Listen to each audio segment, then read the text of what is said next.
Shalom Bapak Ibu yang dikasihi oleh Tuhan. Puji nama Tuhan, jika pada pagi hari ini kita boleh bersama-sama untuk kembali beribadah kepada Tuhan, memuji nama Tuhan, dan tidak terasa kita memasuki minggu kedua di bulan Januari 2022. Dan saya yakin dan percaya bahwa ketika kita memasuki tahun yang baru, kita sungguh-sungguh mau menyerahkan hidup kita kepada Tuhan, dan Tuhan pasti akan menolong dan memimpin kehidupan kita sekalian. Mari kita bersama-sama berdoa terlebih dahulu sebelum kita merenungkan akan kebenaran firman Tuhan. Bapa kami yang di dalam surga, Tuhan, kami mengucap syukur buat kasih-Mu bagi kami ya Bapa, sehingga pada hari ini kami boleh bersama-sama untuk beribadah kepada Tuhan dan juga merenungkan akan kebenaran firman-Mu. Kiranya Tuhan menolong kami anak-anak-Mu Tuhan, supaya kami dapat memahami dan mengerti kebenaran firman-Mu. Agar melalui kebenaran firman ini Tuhan, di dalam menjalani kehidupan ini, apapun itu Tuhan, kami mau melibatkan Tuhan. Kami tidak takut di dalam menghadapi berbagai masalah persoalan yang Tuhan izinkan untuk kami alami. Karena kami yakin dan percaya Engkau ada bersama-sama dengan kami Tuhan. Urapi hamba-Mu Tuhan, pakai bibir mulutnya, sehingga segala sesuatu yang keluar dari bibir mulutnya semua bersumber daripada kebenaran firman-Mu. Terima kasih Bapa, di dalam nama Tuhan Yesus kami berdoa. Amin. Saudara-saudara, saya akan membacakan sekali lagi Yesaya pasal 41, ayat 1 sampai dengan ayat yang ke-20. Demikian bunyi firman Tuhan. Tuhan membangkitkan seorang pembebas. Dengarkanlah aku dengan berdiam diri, hai pulau-pulau. Hendaklah bangsa-bangsa mendapat kekuatan baru. Biarlah mereka datang mendekat, kemudian berbicara. Baiklah kita tampil bersama-sama untuk berperkara. Siapakah yang menggerakkan dia dari timur, menggerakkan dia yang mendapat kemenangan di setiap langkahnya, yang menaklukkan bangsa-bangsa ke depannya, dan menurunkan raja-raja? Pedangnya membuat mereka seperti debu dan panahnya membuat mereka seperti jerami yang tertiup. Ia mengejar mereka dan dengan selamat ia melalui jalan yang belum pernah diinjak kakinya. Siapakah yang melakukan dan mengerjakan semuanya itu? Dia yang dari dahulu memanggil bangkit keturunan-keturunan aku Tuhan yang terdahulu, dan bagi mereka yang terkemudian aku tetap dia juga.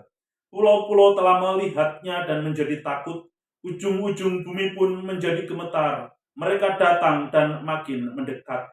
Yang seorang menolong yang lain dan berkata kepada temannya, kuatkanlah hatimu. Tukang besi menguatkan hati tukang emas, dan orang yang memipihkan logam dengan martil menguatkan hati orang yang menempa di atas landasan. Ia berkata tentang patrian, itu baik, lalu menguatkannya dengan paku-paku sehingga tidak goyang. Israel hamba Tuhan, tetapi engkau hai Israel hambaku, hai Yakub yang telah kupilih, keturunan Abraham yang kukasihi, engkau yang telah kuambil dari ujung-ujung bumi dan yang telah kau panggil dari penjuru-penjurunya. Aku berkata kepadamu, engkau hambaku, aku telah memilih engkau dan tidak menolak engkau. Janganlah takut sebab aku menyertai engkau. Janganlah bimbang sebab aku ini Allahmu. Aku akan meneguhkan, bahkan akan menolong engkau. Aku akan memegang engkau dan dengan tangan kananku akan membawa kemenangan. Sesungguhnya semua orang yang bangkit amarahnya terhadap engkau akan mendapat malu dan kena noda. Orang-orang yang membantah engkau akan seperti tidak ada dan akan binasa. Engkau akan mencari orang-orang yang berkelahi dengan engkau, tetapi tidak akan menemui mereka. Orang-orang yang berperang melawan engkau akan seperti tidak ada dan hampa.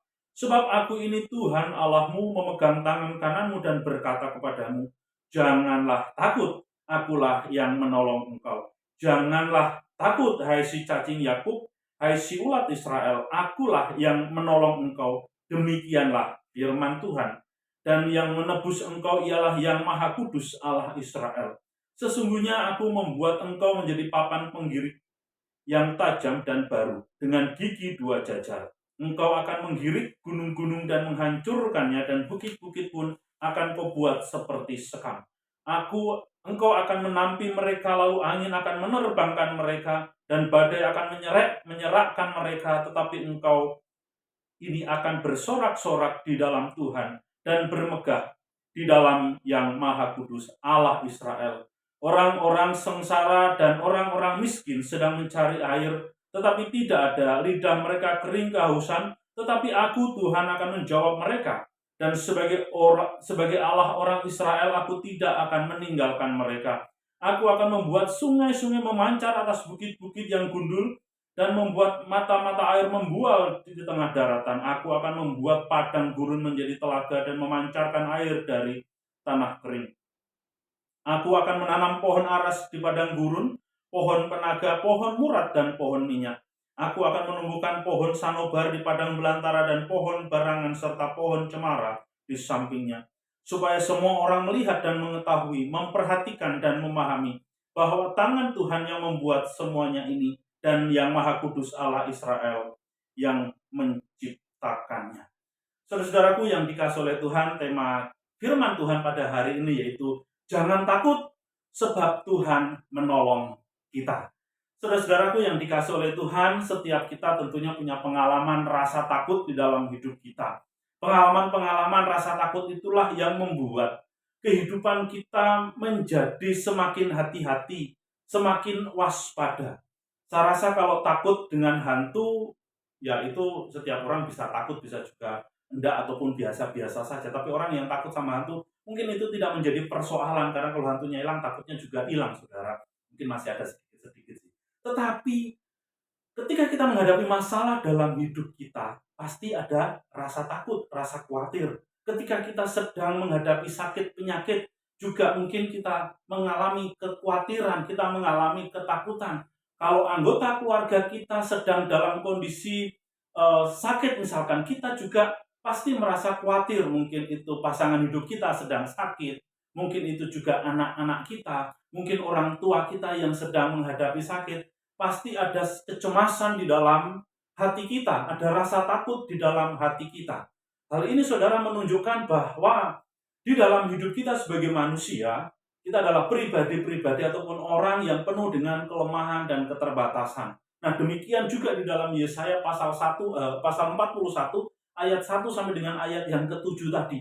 Ketika kita memperhatikan bahwa manusia itu tidak bisa hidup seorang diri, dan di dalam hidup manusia ini penuh dengan masalah dan persoalan, sehingga harus saling mendukung, saling menguatkan, dan saling menyemangati satu dengan yang lainnya. Menunjukkan kelemahan kita sebagai pribadi, sebagai manusia yang tidak sanggup menghadapi berbagai masalah persoalan dalam hidup ini. Oleh karena itu di dalam ayat 1 sampai dengan ayat 7 tadi, firman Tuhan menggambarkan keadaan manusia yang lemah, dia membutuhkan pertolongan orang lain, membutuhkan bantuan orang lain. Nah, oleh sebab itu saudara-saudaraku yang dikasihi oleh Tuhan, tetapi ketika kita mengharapkan bantuan ataupun pertolongan orang lain di dalam hidup kita, memang itu tidak salah.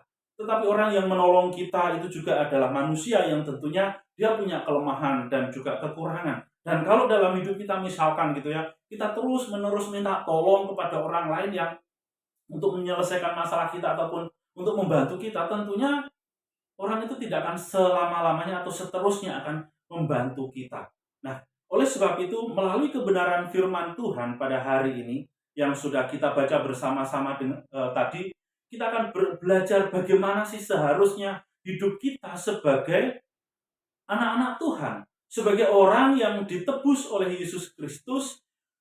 Hidup kita sebagai umat Allah, firman Tuhan mengatakan, janganlah takut. Saudara, ini adalah sebuah perintah yang Tuhan berikan di dalam kehidupan saudara dan saya. Saudara, perkataan Tuhan, perkataan firman Tuhan ini janganlah takut.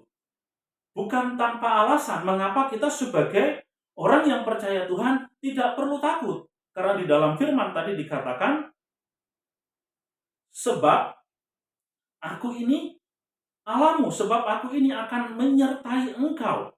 Di dalam ayat yang ke-10, janganlah takut, sebab aku menyertai engkau. Janganlah bimbang, sebab aku ini Allahmu. Jadi saudaraku yang dikasihi oleh Tuhan, Tuhan tahu bahwa ketika manusia jatuh ke dalam dosa, yaitu hidup saudara dan saya, yang masih hidup di tengah-tengah dunia ini, kita adalah manusia yang penuh dengan kelemahan dan keterbatasan. Di dalam bagian firman Tuhan juga menceritakan bahwa Yakub ataupun umat Israel, umat pilihan Allah, mereka pun meskipun mendapatkan hak istimewa di dalam hidup mereka sebagai umat perjanjian, sebagai orang-orang yang dikasihi oleh Allah, tetapi kehidupan mereka tetap ada masalah persoalan yang sedang mereka hadapi. Sama seperti yang minggu lalu saya katakan bahwa mereka ada di dalam pembuangan. Mereka hidup sebagai budak. Mereka dijajah oleh kerajaan Babel. Nah, sehingga kehidupan mereka tidak mudah. Setiap hari tentunya mereka dihantui dengan rasa ketakutan, rasa kekhawatiran. Ada begitu banyak masalah di dalam hidup sebagai seorang budak. Mereka tidak hidup di dalam kebebasan. Mereka hidup di dalam ketakutan. Karena apa? Ada penguasa yang menguasai mereka. Sekalipun penguasa itu juga bentuknya adalah manusia, tetapi yang dilakukan oleh manusia yang tidak mengenal Allah, itu akan membuat orang yang dijajah akan mengalami ketakutan. Sehingga saudara, kakek-kakek saya zaman dulu ada yang pernah cerita bahwa lebih enak dijajah Belanda begitu kan, daripada dijajah Jepang. Kenapa? Sekalipun Belanda itu menjajah Indonesia, tetapi mereka juga memberitakan firman Tuhan. Memang dijajah itu tidak enak, tetapi Jepang ketika datang ke Indonesia, perlakuan mereka terhadap penduduk Indonesia, terhadap orang tua kita zaman dulu itu begitu menyengsarakan mereka.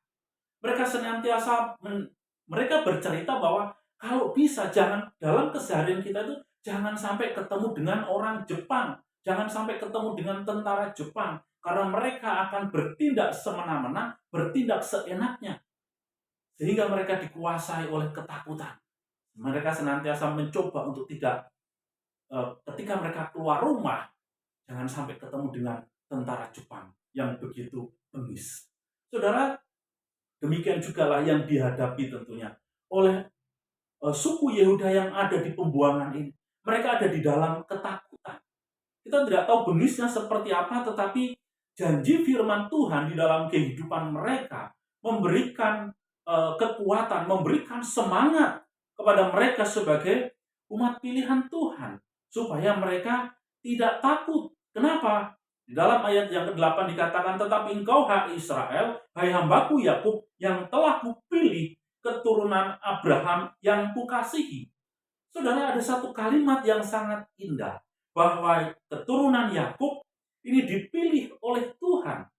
Keturunan Abraham ini adalah pribadi-pribadi yang dikasihi oleh Tuhan, sehingga Tuhan berkuasa penuh atas kehidupan mereka. Tuhan berotoritas penuh atas hidup mereka untuk mendidik mereka, mendisiplin mereka baik secara jasmani maupun secara rohani, supaya mereka menjadi umat Allah yang sungguh-sungguh hidup berkenan kepada Tuhan. Bahwa mereka dikatakan, engkau yang telah kuambil dari ujung-ujung bumi dan yang telah kupanggil dari penjuru-penjurunya, aku berkata kepadamu, hai engkau hambaku, aku telah memilih engkau dan tidak menolak engkau.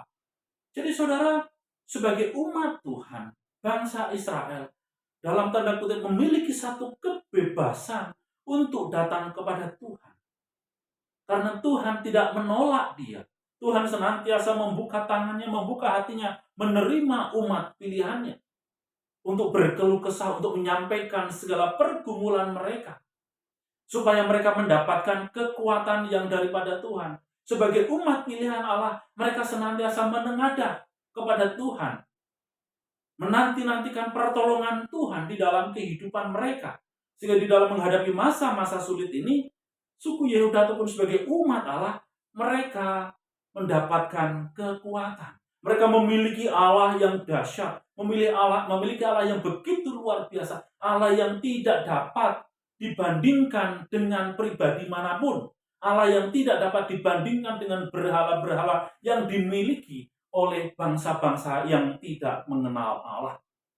Saudara, di dalam ayat 10 Allah memberikan satu janji, kekuatan supaya mereka tidak takut karena Allah menyertai mereka. Allah menyertai umat yang percaya ini. Kemudian dikatakan juga, janganlah kamu bimbang, sebab aku ini Allahmu, aku akan meneguhkan engkau, bahkan akan menolong engkau. Aku akan memegang engkau dengan tangan kananku yang membawa kemenangan. Jadi saudaraku yang dikasih oleh Tuhan, sebagai umat Allah, bangsa Israel ataupun suku Yehuda ini mendapatkan kekuatan yang daripada Tuhan, mendapatkan janji pertolongan Tuhan, bahwa di dalam menghadapi berbagai masalah, persoalan, penderitaan yang dialaminya, ada pertolongan Tuhan. Ada kekuatan yang daripada Tuhan, di mana Tuhan memegang mereka. Digambarkan dengan bahasa yang begitu jelas, bahwa umat Israel, umat Tuhan, yang begitu lemah, begitu rapuh, tangannya itu dipegang oleh Tuhan. Tuhan mengatakan, aku akan memegang kau dengan tangan kananku. Artinya bahwa Allah akan menolong, Allah akan menopang, Allah akan memberikan seluruh kekuatannya, ataupun Allah tidak mengabaikan kesusahan, penderitaan yang dialami oleh umat Tuhan. Demikian juga saudaraku yang dikasih oleh Tuhan, bahwa kita sebagai orang-orang Kristen, kita yang sudah dipanggil, yang sudah dipilih, dan ditebus di dalam Kristus Yesus, kita pun disebut sebagai umat pilihan Allah. Gereja, yang adalah tubuh Kristus, adalah kepunyaan Allah sendiri. Sehingga saudara, kita memiliki status yang sangat istimewa, bahwa di dalam segala pergumulan kita tidak perlu takut. Kita memang sudah ditebus. Kita memang menjadi milik Kristus. Saudara dan saya sudah memiliki anugerah keselamatan itu. Tetapi hidup di dalam dunia ini tidak berhenti sampai di situ. Perjalanan kehidupan saudara dan saya di tengah-tengah dunia ini, Tuhan masih terus memproses, menggembleng kita dengan mengizinkan kita mengalami masalah persoalan. Memang saat ini kita tidak sedang dijajah. Kita tidak mengalami perbudakan. Bahkan, saya mau katakan, dosa kita yang sudah ditebus, yang sudah dihapuskan oleh Yesus Kristus itu pun sesungguhnya tidak lagi berkuasa atas hidup kita. Tetapi selama kita masih hidup di dalam dunia ini, saudara, masih ada sisa-sisa kuasa dosa, gitu ya, dalam tanda kutip. Kita masih hidup dengan daging tubuh kita, dengan tubuh jasmani kita, yang penuh dengan kelemahan dan keterbatasan. Kita masih hidup sebagai manusia. Kita bukan robot. Kita masih memiliki keinginan-keinginan. Kita masih memiliki perasaan, memiliki emosi yang kadangkala itu juga dipuji. Sehingga mungkin kita bisa menjadi pribadi yang mudah marah, menjadi pribadi yang mungkin masih egois. Tetapi saudara, ketika kita melihat bagian ini, bahwa di dalam segala kelemahan kita sebagai manusia, di dalam kelemahan kita sebagai umat Allah, bahkan juga mungkin di dalam ketakutan-ketakutan kita, di dalam menghadapi berbagai masalah persoalan yang Tuhan izinkan untuk kita alami, menghadapi berbagai macam sakit penyakit yang mungkin kita alami, ada masalah keluarga dan lain sebagainya, masalah di tempat pekerjaan, masalah dengan usaha, masalah ekonomi yang masih kita hadapi hari ini. Firman Tuhan berkata, jangan takut, sebab Tuhan menyertai kita. Saudara, inilah janji firman Tuhan yang sangat indah, supaya kehidupan saudara dan saya senantiasa mengarah kepada Tuhan, supaya kita mendapatkan kekuatan di dalam menghadapi semuanya itu. Saudara-saudaraku yang dikasih oleh Tuhan, kalau di dalam hidup kita, mungkin ya kita pernah mendapatkan suatu janji begitu ya dari seseorang, mungkin karena kita melakukan satu dan lain, menolongnya ataupun apalah. Ternyata orang itu memberikan janji kepada kita, saudara. Nah, ternyata dia tidak menepati janjinya, tentunya kita akan merasa kecewa. Mungkin juga kita pernah berjanji kepada seseorang, mungkin kepada pasangan hidup kita, pada teman kita, kepada anak-anak kita, mungkin juga kepada orang tua kita. Ternyata kita tidak sanggup untuk menepati janji itu. Tentu saudara, orang yang mendapatkan janji kita itu akan kecewa. Kita juga kalau ada orang yang berjanji kepada kita ternyata dia tidak menepati janjinya, kita juga pasti akan kecewa. Saudara, ini adalah janji yang dibuat oleh manusia. Bahwa manusia boleh berjanji, tetapi ketika manusia itu tidak dapat menepatinya, pasti akan mengecewakan. Itulah gambaran manusia yang penuh dengan kelemahan dan keterbatasan. Misalkan juga mungkin ada teman kita atau tetangga kita yang meminjam uang, misalkan. Kemudian dia berjanji akan mengembalikan bulan sekian, tanggal sekian, begitu ya. Pas harinya kita tagih, ternyata dia ingkar janji, tidak bisa membayar utangnya seperti yang dijanjikannya. Tentu itu juga akan membuat kita kecewa. Saya rasa kalau dalam hidup kita pernah merasa kecewa karena janji-janji. Setiap orang pasti pernah mengalaminya. Itulah kondisi manusia. Keadaan manusia yang penuh dengan kelemahan. Dia tidak bisa menepati janjinya. Tetapi saudara, berbeda dengan Allah. Allah yang maha kuasa, Allah yang memberikan perintah, Allah yang memberikan firman-Nya di dalam kehidupan kita. Memberikan perintah supaya kita tidak takut di dalam menghadapi masalah persoalan yang kita alami. Karena ketakutan inilah yang menjadi dalam tanda kutip hantu ataupun momok yang menakutkan bagi manusia. Perasaan takut itu membuat manusia itu menjadi ragu-ragu di dalam menjalani kehidupannya. Rasa takut itu membuat kita menjadi ragu-ragu di dalam memutuskan hal-hal yang penting dalam hidup kita. Ketika kita masih dikuasai oleh rasa takut, maka kita tidak akan sepenuhnya bisa percaya kepada Allah. Ketika kita masih dikuasai oleh rasa takut, membuat kita menjadi pribadi yang selalu bimbang di dalam segala hal. Oleh sebab itu, melalui kebenaran firman Tuhan yang kita baca pada hari ini, di dalam segala kelemahan dan keterbatasan kita, janganlah kita menjadi pribadi-pribadi yang hidup di dalam ketakutan. Saudara, dalam ayat 14 dikatakan, janganlah takut, hai si cacing Yakub, hai si ulat Israel. Saudara, firman Tuhan ini sangat jelas. Bahwa Allah tahu kalau umat pilihannya, umat yang sudah ditebusnya itu, tetap memiliki kelemahan, tetap memiliki keterbatasan. Bahkan digambarkan manusia itu, dikatakan hai si cacing Yakub, gitu kan. Yakub ini bukan hanya kepada pribadi Yakub, tetapi kepada keturunannya, yaitu umat Israel. Digambarkan seperti ulat, hai si ulat Israel. Digambarkan seperti cacing, saudara. Saudara tahu cacing gitu ya. Cacing itu binatang yang paling lemah. Cacing itu sangat lemah. Dia tidak bisa membela dirinya kalau diganggu.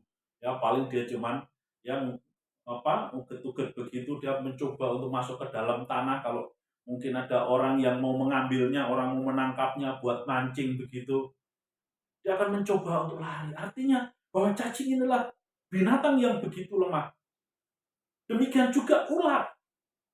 Israel digambarkan seperti ulat, saudara. Betapa lemahnya. Kalau misalkan di tanaman saya ini ada ulat, tentunya saya akan dengan mudah saya akan membuangnya.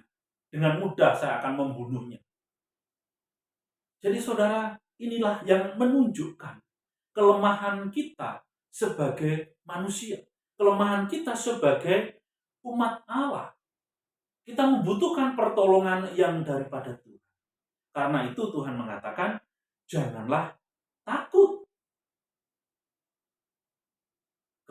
Allah mengatakan itu kepada umat Israel. Inilah janji Tuhan yang harus saudara dan saya pegang. Karena apa? Allah itu bukan manusia. Allah itu pribadi yang maha kuasa. Minggu lalu sudah saya singgung tentang sifat-sifat Allah di dalam kemahakuasaannya. Bahwa Allah yang kita sembah di dalam iman kepada Yesus Kristus itu adalah Allah yang tidak pernah ingkar janji. Allah yang senantiasa dapat kita andalkan. Allah yang senantiasa akan menolong kita, menuntun kita, bahkan firman Tuhan tadi mengatakan, Ia akan menolong kita, menuntun kita dengan tangan kanannya. Artinya dia akan memelihara hidup saudara dan saya yang mengandalkan dia dengan sungguh-sungguh. Jadi kita tidak perlu merasa takut, kita tidak perlu merasa khawatir. Karena ini adalah perintah Tuhan. Inilah janji Tuhan di dalam hidup saudara dan saya. Sehingga saudara, apapun masalah yang akan kita hadapi di tahun 2022, di mana kita boleh memasuki tanggalnya yang ke-9. Kita tidak tahu apa yang akan terjadi dalam hidup kita. Kita tentunya senantiasa berdoa supaya kita bisa melalui hari-hari kita di dalam hidup ini. Kita bisa mendapatkan kekuatan yang daripada Tuhan. Kita berharap bahwa tidak terjadi apa-apa di dalam hidup kita. Namun saudara, sekalipun ada masalah persoalan yang akan kita hadapi di dalam tahun ini, firman Tuhan mengatakan, janganlah takut, sebab Tuhan akan menolongmu. Oleh sebab itu, saudaraku yang dikasihi oleh Tuhan, andalkanlah Tuhan di dalam hidupmu. Serahkanlah seluruh masalah persoalanmu kepada Tuhan. Karena Tuhan berjanji, Ia akan menolong saudara dan saya. Ia akan menuntun kita dengan tangan kanannya. Itulah janji Tuhan kepada saudara dan saya sebagai umat manusia, sebagai umat Allah, sebagai gereja Tuhan yang penuh dengan kelemahan dan keterbatasannya. Kiranya Tuhan Yesus memberkati. Mari kita berdoa. Bapa kami yang di dalam surga, Tuhan kami mengucap syukur untuk kebenaran firman-Mu yang boleh kami baca dan kami renungkan pada hari ini. Di mana Tuhan Kau memerintahkan kepada kami supaya kami tidak takut di dalam menjalani kehidupan ini. Sekalipun kami sebagai umat pilihan-Mu Tuhan, umat yang sudah Engkau tebus. Namun seringkali dalam hidup ini Tuhan, di tengah-tengah dunia ini, masih ada ketakutan-ketakutan dalam diri kami. Terlebih ketika ada masalah, persoalan, sakit, penyakit, atau apapun itu Tuhan yang membuat hidup kami menjadi khawatir. Oleh sebab itu ya Bapa, kiranya melalui kebenaran firman-Mu ini, Engkau teguhkan dalam hati kami masing-masing, supaya kami mau sungguh-sungguh mengandalkan Tuhan. Kami mau sungguh-sungguh mempercayakan hidup kami sepenuhnya ke dalam tangan-Mu ya Tuhan. Agar kami tidak dikuasai oleh ketakutan. Terima kasih Bapa, tolonglah kami. Di dalam nama Tuhan Yesus kami berdoa. Amin.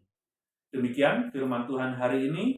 Tuhan Yesus memberkati Bapak Ibu serta saudara-saudara sekalian.